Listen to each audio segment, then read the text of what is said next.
നമസ്കാരം. Raf talk ഫുട്ബോളിലേക്ക് ഏവർക്കും സ്വാഗതം. അൽ ഹിലാൽ ഇന്നലെയും ജയിച്ചില്ല. സൗദി പ്രോ ലീഗിൽ ഇത്തവണ അവരേതാണ്ട് കിരീടം കൈവിട്ട മട്ടാണ്. അത് പക്ഷെ സമ്മതിച്ചു തരാൻ കോച്ച് ഹോർഗെ ജീസസ് തയ്യാറല്ല.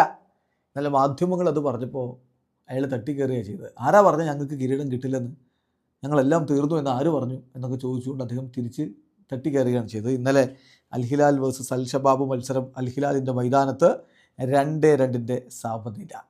മത്സരത്തിൽ മിലങ്കോവിച്ച് സേവിച്ചും അൽ ദൗസരിയുമാണ് അൽ ഹിലാലിനായിട്ട് ഗോളുകൾ കണ്ടെത്തിയതെങ്കിൽ മറുഭാഗത്ത് പോഡൻസും അൽ ഷുറൈക്കുമാണ് അൽ ഷബാബിൻ്റെ ഗോളുകൾ കണ്ടെത്തിയത്. ഇതോടുകൂടി സംഭവിച്ചെന്താണെന്ന് വെച്ചാൽ 29 കളികളിൽ നിന്ന് അൽ ഹിലാലിന് 62 പോയിൻ്റേ ഉള്ളൂ. അതേസമയം അൽ ഇത്തിഹാദിന് 29 കളികളിൽ നിന്ന് 68 പോയിൻ്റ് ഉണ്ട്. ഓൾറെഡി 6 പോയിൻറ്റിൻ്റെ വലിയ വ്യത്യാസം ഈ രണ്ട് ടീമുകളുടെയും പോയിൻറ്റിൻ്റെ കാര്യത്തിലുണ്ട്. അതുകൊണ്ട് തന്നെ അൽ ഹിലാൽ ഏതാണ്ട് കിരീടം കൈവിട്ട മട്ടാണ്.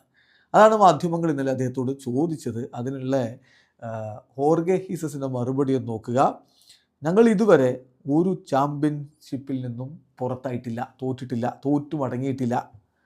കിങ്സ് കപ്പ് മാത്രമാണ് ഞങ്ങൾ തോറ്റിരിക്കുന്നത്. പക്ഷേ ബാക്കിയുള്ള എല്ലാ ടൂർണമെൻറ്റുകളിലും ഞങ്ങൾക്കിപ്പോഴും സാധ്യതകളുണ്ട്. നോക്കുക, കിങ്സ് കപ്പിൽ നിന്ന് ഞങ്ങൾ പുറത്തായത് എങ്ങനെയാണ്? പെനാൽറ്റിയിലല്ലേ പുറത്തായത്. സൂപ്പർ കപ്പിൽ ഞങ്ങൾ കിരീടം ചൂടിയില്ലേ? അതുപോലെ തന്നെ സൗദി പ്രോ ലീഗിൽ ഇപ്പോൾ ഞങ്ങൾ പുറത്തായെന്ന് ആര് പറഞ്ഞു? ഞങ്ങൾക്കിനിയും സാധ്യതയില്ലേ? AFC ചാമ്പ്യൻസ് ലീഗിൽ ഞങ്ങൾക്ക് സാധ്യതയില്ലേ? സോ ഞങ്ങൾ ചാമ്പ്യൻഷിപ്പ് തോറ്റു എന്ന് ആരാ നിങ്ങളോട് പറഞ്ഞത്? നിങ്ങൾ എന്താണ് ഈ സംസാരിക്കുന്നത്?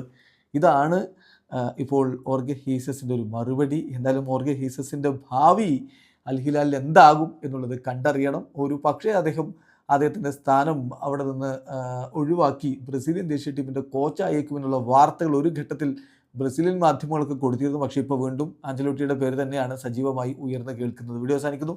ഫുട്ബോൾ ലോകത്തെ കൂടുതൽ വിശേഷങ്ങളുമായി റാഫ് ടോക്സ് എത്താം.